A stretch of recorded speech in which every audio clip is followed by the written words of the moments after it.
Kung titignan mo yung yung kalanas at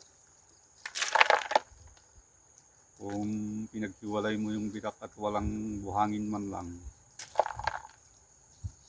madalang madalang ang ginto.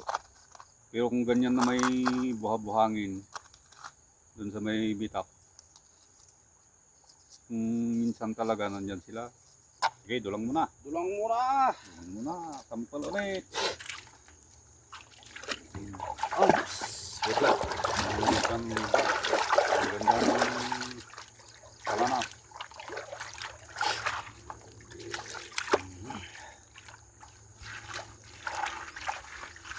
Ganun lang ginagawa, maghapon ganyan.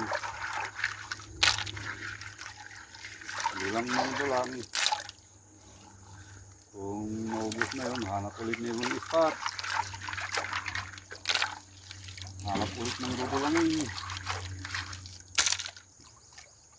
Pero kung wala, kung pang-asin, okay lang din. Pero kung pang-asin lang ang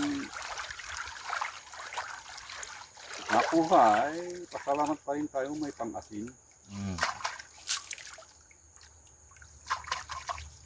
Pang-asin, kupal, yung mga pangunahing pangangailangan sa kusina. Yan na ang pag nagdudulang na, nakaipon mo ng buhangin na konti. Magdaan na naman ang pakiramdam kasi dinudulang na eh. Nakikita na ulit ang pinagpaguran yan kung meron. O unang tinta.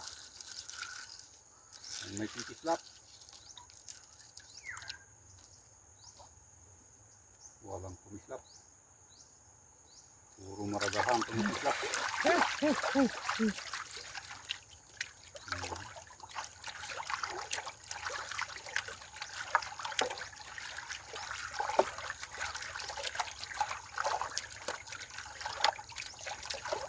Yun na.